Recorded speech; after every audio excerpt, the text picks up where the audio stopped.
Bonjour le monde, bonjour chers lecteurs, j'espère que vous allez bien. Moi perso ça va. Je suis bien motivée pour cette vidéo aujourd'hui puisque je reprends, ça y est, les revues littéraires. C'est ma première revue depuis mon retour. D'ailleurs, je sais pas si vous avez remarqué, mais le décor a changé derrière. J'ai affiché des posters, tout ça. Si jamais vous trouvez que c'est trop chargé, n'hésitez pas à me le dire dans les commentaires, j'enlèverai ou je mettrai un fond, je verrai. Mais voilà, dites-moi un peu, parce que du coup, ça a un peu changé et c'est peut-être pas à votre goût. Et aujourd'hui, je ne sais pas si vous avez lu le titre, mais aujourd'hui, on se retrouve pour ce livre-ci, qui est le livre Ne jamais tomber amoureuse de Mélissa Marr. Alors, il brille un peu parce que il est plastifié. Je l'ai emprunté à la bibliothèque de chez moi et du coup, bah, c'est plastifié, quoi. Donc, on va en parler aujourd'hui, hein, et puis, bah, on va commencer tout de suite par parler de l'auteur. C'est parti.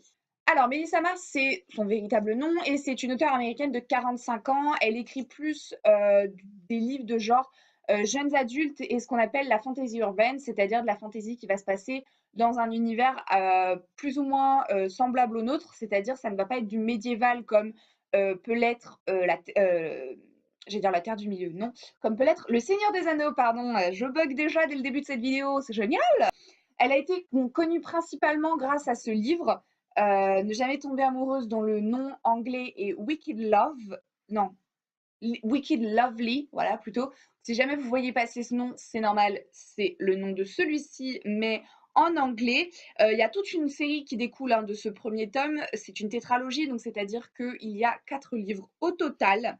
Dans son actif, Mélissa Marr a au total 23 livres et je compte donc la plupart de ses livres de fiction, tous les livres de ses séries, mais également tout ce qui est anthologie et nouvelles, puisqu'elle en a écrit quelques-unes. Donc au total, on arrive à un nombre de 23. Le livre, donc, Ne jamais tomber amoureuse, est son tout premier livre, pas seulement de fiction, hein, de toute sa vie d'auteur, c'est le tout premier. Alors du coup, Ne jamais tomber amoureuse, on va en parler un petit peu plus en détail de ce livre aussi, puisque c'est celui qui nous intéresse aujourd'hui. Alors, il a été publié en 2007. Il est considéré comme de la fantaisie urbaine. Pour ma part, ça n'en est pas, dans le sens où pour ma part, c'est plus du fantastique, puisque pour ceux qui ne connaissent pas la nuance, la fantaisie se passe dans un univers qui est propre au livre, à l'univers en lui-même, comme par exemple, du coup, je cite encore Le Seigneur des Anneaux, mais vous avez également toute la chronique Shannara de Ted Brooks, je crois que c'est ça le titre, mais vous avez également toutes les œuvres de Pierre Bottero qui se passe dans un univers propre, en fait, même si, par exemple, dans Pierre Bottero, il est parallèle au nôtre, c'est un univers avec une langue, avec des peuples, etc. Tandis que le fantastique, c'est typiquement Harry Potter. Donc, vous allez en fait avoir de la magie, du surnaturel, ou du moins quelque chose qui sort de l'ordinaire, mais dans le monde humain. Et pour moi, ça, c'est du fantastique. Et dans ce cas-là, ne jamais tomber amoureuse, pour moi, c'est du fantastique, puisque ça se passe dans notre monde à nous, dans notre monde humain. Il est aucunement fait mention du fait qu'on aille dans un autre monde à aucun moment donné. Donc, pour moi, il est mal catégorisé. Après, je sais pas, ça a sûrement une spécificité particulière, mais pour moi, c'est pas du fantasy, mais du fantasy. Alors, il a été traduit en plusieurs langues, notamment donc le français, hein, allemand, vous avez danois, italien et espagnol, donc ce qui prouve bien qu'il a quand même assez bien marqué. Et à la base, c'était une histoire courte qui devait s'appeler The Sleeping Girl, mais l'auteur a décidé de la rallonger parce qu'elle voulait travailler un petit peu plus les personnages. On verra dans les avis si c'est réussi ou pas. Et pour la petite anecdote, elle a eu terminé d'écrire le livre, genre 6 mois avant de l'envoyer à son éditeur, quelque chose comme ça. Donc c'était vraiment très très très short. Alors le livre que j'ai, même si je l'ai emprunté, je vous dis quand même la collection, l'édition, le prix, tout ça. Donc c'est la collection Wiz de chez Albin Michel. Il est au prix de 14 € et il fait 378 pages. Alors, pour ce qui est du synopsis, c'est un peu particulier pour ce livre aussi, parce qu'en fait, bah, il n'y en a pas. La quatrième de couverture comprend très très peu de choses, je ne sais pas si vous allez voir, mais en gros, vous avez 3 phrases au début. Ne pas lui parler, ne pas le toucher, ne jamais lui révéler que je peux le voir. Et ensuite, vous avez la phrase elle est fragile et mortelle, il est cruel et séduisant. Ainsi commence la bouleversante histoire d'amour de Kinan et Aislinn. Ashlyn. Je sais plus du tout comment on prononce le nom. Moi, je le prononce à la française, je le prononce Aislinn. Du coup, on a très très peu d'informations en fait sur synopsis. Du coup, je me suis dit que j'allais plus ou moins vous résumer l'histoire sans trop vous spoiler évidemment. Donc en gros, on a cette fille qui s'appelle Aislinn qui a 16 ans et qui, depuis qu'elle est toute petite, voit des créatures, des fées, donc fées E-S et fées E-E-S pour les femelles. Et en fait, elle a toujours été effrayée par ces créatures. Elle a été élevée par sa grand-mère. On ne sait pas ce qui est arrivé à sa mère ni à son père. Et sa mère lui a toujours appris à ne jamais interagir avec ces fées et ne jamais faire en sorte qu'elles sachent que vous existez. Donc, ce don qu'elle a s'appelle la vue. Et donc, elle vit comme ça sa vie depuis 16 ans, etc. Et puis, un jour, en fait, va y avoir ce garçon qui va débarquer dans sa vie, qui est un fée. Et il va décider de, de faire en sorte qu'elle soit sous son charme. Puisque, en fait, dans ce livre, on a trois types de fées. On a les fées de l'été, les fées de l'hiver et les fées des ténèbres. Donc, avec notamment la cour de l'été, la cour de l'hiver et la cour des ténèbres. Ce qui veut dire, évidemment, qu'on a un roi de l'été, une reine de l'hiver et un roi des ténèbres. Et je crois que c'est tout, ouais. Et en fait, le roi de l'été, c'est donc ce garçon qui s'appelle Kinan. Il cherche en fait désespérément sa reine de l'été puisqu'il il a une malédiction en fait tout simplement. Il ne pourra gagner que l'intégralité de ses pouvoirs s'il a sa reine de l'été. Et donc il cherche désespérément cette fille-là. Et en fait, du coup, ça fait des siècles et des siècles qu'il drague des mortels au point qu'elle tombe amoureuse de lui et qu'elle décide de passer l'épreuve avec un grand E pour savoir si elle est l'élue et donc la reine de l'été. Et donc là, il a décidé que Aislinn serait sa future proie. Pour vous résumer l'épreuve, c'est pas vous spoiler parce qu'on l'apprend dès le début en fait. C'est très simple. Donc la reine de l'hiver a un bâton qui permet de geler en fait. Et la fille qui va passer l'épreuve pour savoir si elle est la reine de l'été, elle doit prendre ce bâton. Si elle est envahie par le froid de l'hiver, c'est que ce n'est pas l'élue et dans ce cas-là, elle n'est pas la reine de l'été. Elle devient ce qu'on appelle la fille de l'hiver. Il ne peut y avoir qu'une seule fille de l'hiver à la fois, puisque une fois que vous êtes fille de l'hiver, ça fait beaucoup de filles de l'hiver, vous devez attendre qu'une nouvelle personne passe l'épreuve. Si vous décidez de ne pas passer l'épreuve, vous devenez alors ce qu'on appelle une fille de l'été ou fée de l'été. Et dans ce cas-là, vous vivez votre vie de fée, parce que oui, les mortels peuvent se transformer en fée, constamment. Voilà, vous n'aurez plus à craindre du froid de l'hiver ou quoi que ce soit. Mais du coup, ça veut dire que le roi n'a toujours pas sa reine, en fait, tout simplement. Donc toute l'histoire est basée là-dessus, à savoir si Aislinn va tomber sous le charme de Kinan et si du coup elle va passer cette épreuve-là. Alors, on va partir donc sur mon avis sur le livre. Je vais d'abord commencer par le négatif et terminer par le positif parce qu'avant je faisais l'inverse et je trouve ça dommage. Et puis j'ai pas mal de choses quand même à dire sur le négatif, donc c'est parti, on va commencer. Alors, première chose, parce que j'ai le livre sous les yeux, tout simplement, ce qui me pose problème, c'est la couverture, le titre et la quatrième de couverture. Alors, il y a beaucoup de choses qui posent problème. Premier problème au niveau de la couverture, c'est vraiment débile, hein, mais je la trouve pas très jolie. Je trouve que la couverture, je vous le mettrai juste là, je trouve que la couverture américaine ou du moins anglo-saxonne est beaucoup plus jolie et elle donne beaucoup plus d'indices sur ce dont va parler le livre parce que là, avec le très très peu d'informations qu'on a, que ce soit sur la couverture ou sur la quatrième de couverture, on ne sait pas de quoi va parler le livre. Moi, quand j'ai ouvert le livre et que j'ai vu que ça parlait de fées, j'ai été très étonnée. Donc, je trouve que sincèrement, la version anglaise, elle est beaucoup mieux là-dessus. Le titre, j'aime pas du tout le titre parce qu'en fait, il est aguicheur au possible. C'est de la publicité mensongère. Dans le sens où on va s'attendre à une romance banale, cliché, où en fait, oui, Aislinn va tomber amoureuse de Kinan et oui, elle va devenir la reine de l'été, etc. Sauf qu'en fait, c'est pas tout à fait ce qui se passe et du coup, il n'a rien à voir avec le livre. Donc peut-être que pour l'auteur, ça avait un sens, cette version française, je ne sais pas, puisque la version anglaise, c'est Wicked Lovely. Donc bon, il n'y a pas vraiment de rapport entre les deux. Je ne sais pas si elle a vérifié la traduction française du titre, j'en sais rien, mais en tout cas, ne vous fiez absolument pas au titre pour ce livre. Pour ce qui est de la quatrième de couverture, je suis mitigée dans le sens où le début est pas mal, c'est-à-dire ces trois phrases juste là. mais le reste, non. Parce que c'est pareil, en fait, on va nous promettre une histoire d'amour entre Keenan et Aislinn, et je ne vous spoil pas, mais c'est pas forcément ce qui va se passer. Donc, du coup, bah, ça rejoint le titre, en fait. Alors, peut-être que dans le reste de la saga, c'est ce qui va se passer. En attendant, dans ce tome-ci, ce n'est pas véritablement ce qu'il se passe. Donc, pourquoi? Ma vraie question, c'est pourquoi avoir promis une telle chose, en fait. Alors, si vous avez vu mes 2 premières revues, vous savez que je suis assez critique sur ce qui est de la vraisemblance, mais pas forcément que dans les livres, hein. Pour ce qui est des séries, des dessins animés, des films, et cetera, je pars du principe que si vous voulez que votre série, votre film, votre livre soit crédible, il faut qu'il y ait un minimum, si ce n'est que de la vraisemblance. Il faut que ce soit logique. Quand, vous lisez le livre, par exemple, il faut que ce soit logique, qu'il n'y ait pas de problème et qu'il n'y ait rien qui vous fasse sortir de l'histoire. Et là, on a un problème de vraisemblance avec les personnages. Par rapport à Aislinn, au tout début du livre, j'ai été persuadée que la femme avait, enfin que Aislinn avait 20 ans, voire 25 ans, mais au moins elle était majeure, elle était plus que majeure. Et en fait, j'ai découvert qu'elle avait 16 ans. Et sur le coup, je me suis dit, what?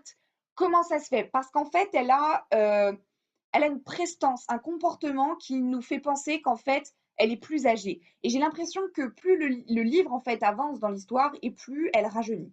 Alors vraiment, genre vraiment, ouais, sur la fin, on a un comportement d'une fille de 16 ans, clairement, alors qu'au début, on avait un comportement d'une femme de 20 ans. Extrêmement bizarre. Du coup, ça m'a très très perturbée. Sincèrement, je vais être honnête avec vous. Après, pour tout ce qui est des autres personnages, on a pas mal de soucis aussi. On a notamment la grand-mère d'Aislinn, donc celle qui l'élève, qui est sa tutrice légale hein, depuis qu'elle est née. Bah non, en fait, il y a un truc qui cloche dans le sens où Aislinn, elle fait ce qu'elle veut. Je veux dire, clairement, elles savent qu'elles sont méfiantes envers ces fées, puisque sa grand-mère possède également la vue. Elles savent qu'elles sont méfiantes et genre, ça se voit comme le nez au milieu de la figure qu'Aislinn ment à sa grand-mère. Sa grand-mère ne fait rien. Elle ne s'inquiète pas du fait que des fois sa fille rentre tard le soir. Elle, waouh quoi. Enfin, je sais pas, il y a tout un tas de choses qui me font dire, attendez, mais c'est qui cette grand-mère en fait? Genre, comment elle élève Aislinn en fait? Extrêmement bizarre et on la voit presque jamais. Au final, on la voit presque jamais et je trouve ça dommage. Et pareil, on n'a pas l'historique entre guillemets de cette famille. On apprend très très peu de choses sur sa grand-mère, très très peu de choses sur sa mère ou sur son père. Clairement, bah, à part Aislinn, limite on s'en fout du reste en fait. On s'en fout de sa famille. Et c'est une impression qui m'a été donnée également par rapport au personnage de Seth, qui est un personnage assez important dans le livre. Il s'agit du meilleur ami d'Aislinn. Et on en entend parler, mais à tout va, à tous les chapitres, véritablement. Et en fait, on sait tellement peu de choses sur lui. On n'apprend pas son âge, on ne sait pas ce qu'il fait dans la vie. Tout ce qu'on sait, c'est que le mec, il habite dans des vieux wagons de train qu'il a rénovés, qu'il a des amis qui peuvent débarquer à tout moment pour venir boire une bière. Mais on ne sait pas s'il est allé à la fac, on ne sait pas s'il est allé à l'école, on ne sait pas, on ne sait rien. On ne sait rien. Et je trouve ça beaucoup trop dommage parce que du coup, on se pose quand même pas mal de questions, même si, ok, c'est pas le personnage principal, on se demande quand même, mec, t'es qui en fait? Tu es qui? Et c'est pareil pour les amis d'Aislinn, je mets ça entre gros guillemets, parce que bon, c'est vite fait, hein, dans le sens où elles sont amies, elles sont plus camarades de classe. Hein, on n'en entend parler que quand elle est au lycée, hein, de ses copines de classe. Et pareil, on ne sait rien d'elles. On ne sait pas l'âge qu'elles ont, on ne sait pas qui sont ses parents, on ne sait pas où elles habitent, on ne sait rien. On ne sait véritablement rien. Et du coup, bah, on est perdu. À chaque fois qu'on nous en parle, on ne sait même pas à quoi elle ressemble. C'est pour vous donner un exemple, on ne sait même pas à quoi elle ressemble. Et en fait, à chaque fois qu'on vous en parle, j'ai l'impression qu'on a juste une envie, c'est de skipper le truc. Parce qu'en fait, on a tellement peu d'informations sur elle que ça ne nous donne pas matière à nous intéresser. Et pourtant, il y a des scènes où elles sont là et où c'est quand même assez important. Donc, moi, ça m'a vraiment beaucoup dérangé, clairement. Et pour terminer avec les personnages, le dernier personnage qui m'a posé problème, c'est Keenan. Puisque, alors lui, il est travaillé, hein, c'est pas le problème, mais il est insupportable. Il est insupportable parce que il est égoïste, donc il ne pense qu'à lui, il est arrogant, hautain, alors peut-être que c'est le fait qu'il soit roi qui fait que du coup l'auteur a voulu qu'il se comporte de telle manière, mais en tout cas, clairement, franchement, je dirais pas que c'est une plaie à lire, parce que c'est fort comme mot, mais clairement, c'est pas agréable. À chaque fois que le mec il apparaît dans l'histoire, c'est pour nous faire comprendre qu'il faut absolument qu'il trouve sa reine de l'été, etc. Le mec en a absolument rien à foutre que la fille, elle va sûrement devoir tout sacrifier de sa vie pour être sa reine de l'été. Lui, il s'en fout. Tant qu'il a sa reine de l'été et qu'il sauve son peuple, c'est tout ce qui compte, quoi. Et dans le reste des personnages, en fait, je pourrais même pas appeler ça des personnages, on les mentionne, hein, mais physiquement, ils sont pas là. C'est la cour des ténèbres. Donc, comme je vous l'ai expliqué, il y a 3 types de fées. Vous avez les fées de l'été, les fées de l'hiver et les fées des ténèbres.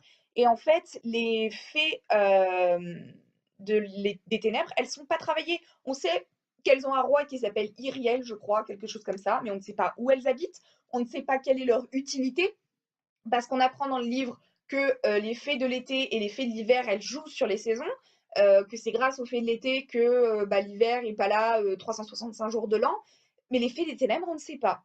On sait juste qu'elles sont horribles, 3 fois plus horribles que le reste des fées, mais sinon on ne sait pas à quoi elles servent, clairement. Donc peut-être que ça, ce sera plus travaillé dans les restes des tomes, mais sinon, c'est incroyable. On y fait mention et puis c'est tout.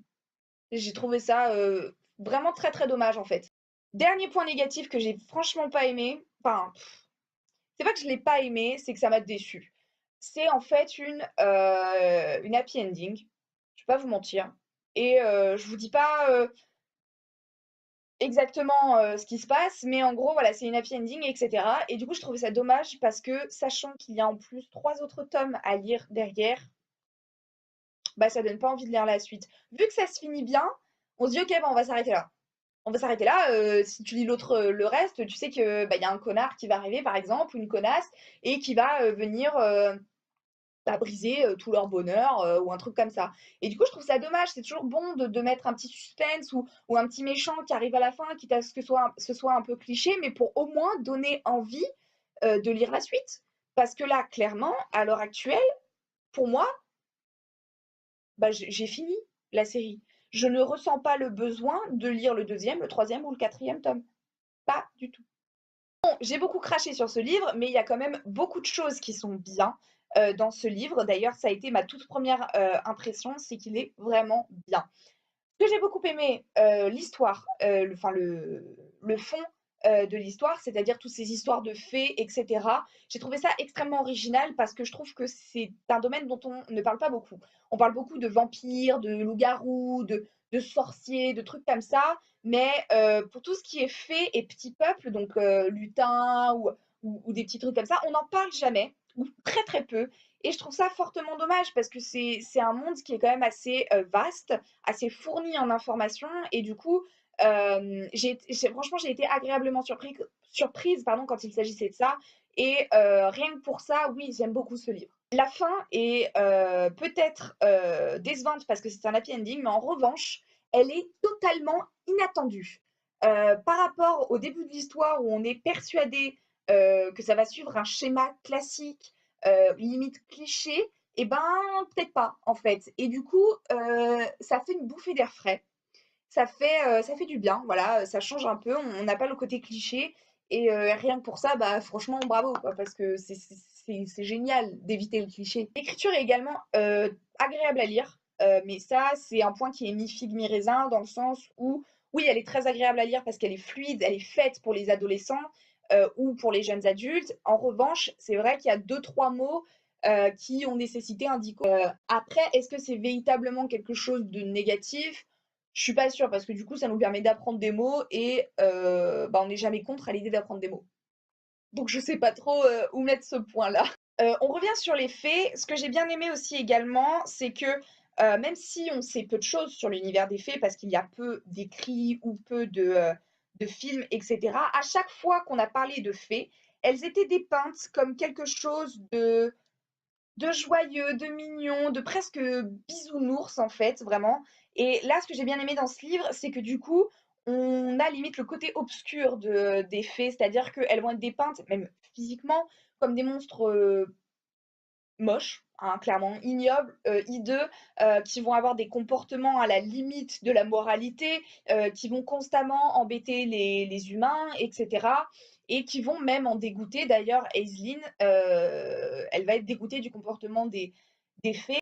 Ce que j'ai bien aimé, ça va être le dernier point, c'est j'ai fait des petites recherches pour vérifier parce qu'en fait, à chaque début de chapitre, je vais essayer de vous trouver, à chaque début de chapitre, je ne sais pas si vous allez voir, vous avez en fait juste là, vous allez avoir une sorte de citation avec en dessous la provenance, la source de la citation, donc avec le nom, le titre du livre, l'auteur, la date. Et en fait, j'ai été curieuse de savoir d'où ça venait. Parce qu'en fait, chaque citation parle des faits. Et évidemment, la citation a un rapport avec le chapitre, hein, parce que sinon, ça ne sert à rien. Et en fait, elles parlent toutes de faits, ces citations-là, et notamment donc, ces livres-là. J'ai été curieuse de savoir si elle avait inventé les livres ou s'ils existaient véritablement. Et en fait, oui, ils existent, vraiment tous, ils existent. Et du coup, j'ai trouvé ça super bien parce que ça fait comme une sorte de livre historique qui retrace du coup les comportements des fées, leur manie, leur manière de vivre, leur habitat, etc. Et du coup, ça ajoute de la véracité à ces propos, de la vraisemblance, de la crédibilité. Et donc ça, par contre, j'ai trouvé ça juste super. Je trouve que c'est vraiment une super idée. Et le fait bah, voilà, d'avoir rajouté ça en début de chapitre et de ne pas juste avoir mentionné ces ouvrages dans l'histoire, et ben pareil, je trouve ça juste topissime. Je suis allée sur mes sites habituels, je suis allée sur Booknode, Babelio et Science Critique. Sens Critique, pardon, Science Critique, ça n'a aucun sens. Donc sur Booknode, la moyenne était de 4 étoiles sur 5 que j'ai ramené à 10. Donc ça fait un 8 sur 10. Sur Babelio, pareil, la moyenne était sur 5, donc ça faisait un 3,38 que j'ai ramené à un 6,76 sur 10. Et pour Sens Critique, c'était un 6 sur 10. Voilà. Je trouve ces notes un peu dures. Dans le sens où, oui, il y a beaucoup de points négatifs, comme je l'ai évoqué dans cette revue. Cependant, ma note est de 8 sur 10. Parce que je me fie toujours à ma première impression en lisant le livre. Je ne sais pas si ça a été le cas pour tout le monde. Moi, je vous fais part juste de mon avis à moi. Mais quand je l'ai lu, je l'ai adoré. Au point où je tournais les pages et je l'ai lu en une seule journée, le livre. J'arrivais plus à m'arrêter, clairement. Je ne me voyais pas me coucher sans avoir terminé et sans savoir ce qui allait se passer par la suite. Et les petits points négatifs, je les ai vus, ils m'ont agacée, mais pas au point de véritablement me gâcher mon moment de lecture. Alors oui, quand on fait des recherches et qu'on trouve véritablement ce qui ne va pas dans le livre, parce que c'est le but de ma chaîne YouTube, on en trouve pas mal. Mais quand on lit un livre, on n'est pas pointilleux au début. Sinon, on lit pas le livre. Sinon, c'est ridicule.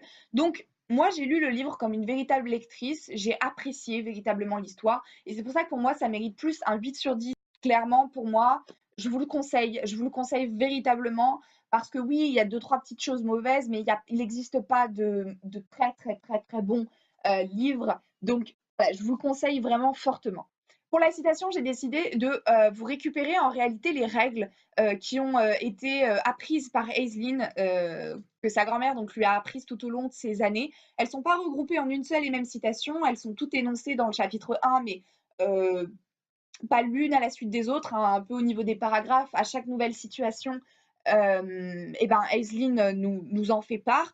Donc on a la règle 1 qui est n'attire jamais l'attention des faits sur toi. La règle 2 qui est on ne parle pas aux faits invisibles. Et la règle 3 qui est ne jamais dévisager les faits invisibles. J'ai décidé de vous prendre ces 3 règles-là pour les citations parce que elles sont très importantes dans le livre, parce que Aislinn a grandi avec toute sa vie, elle a fait en sorte de ne jamais les bafouer, et en fait, dans tout ce livre, elle va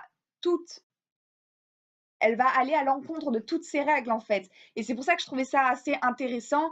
Et ces règles expliquent également aussi pourquoi Aislinn vit aussi mal sa vie et est aussi méfiante à l'idée de rencontrer des fées ou même de sortir hors de chez elle. Voilà. Et bien sur ce, cette petite revue est terminée. J'espère que ça vous a plu. J'espère que la vidéo sera pas trop longue. Je verrai au montage. Voilà, j'espère que vous avez aimé me retrouver, sur ce petit lit et vous faire ma petite revue. Une fois encore, je réitère, hein, j'ai vraiment beaucoup aimé ce livre, donc n'hésitez pas, à aller le prendre en librairie, en bibliothèque, comme vous voulez.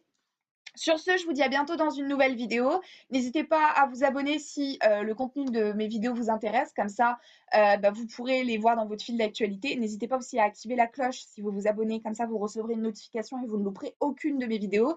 Et puis, à me suivre sur les réseaux sociaux pour savoir quand je publie des vidéos ou quels seront les prochains sujets de mes vidéos, mes prochaines lectures, etc.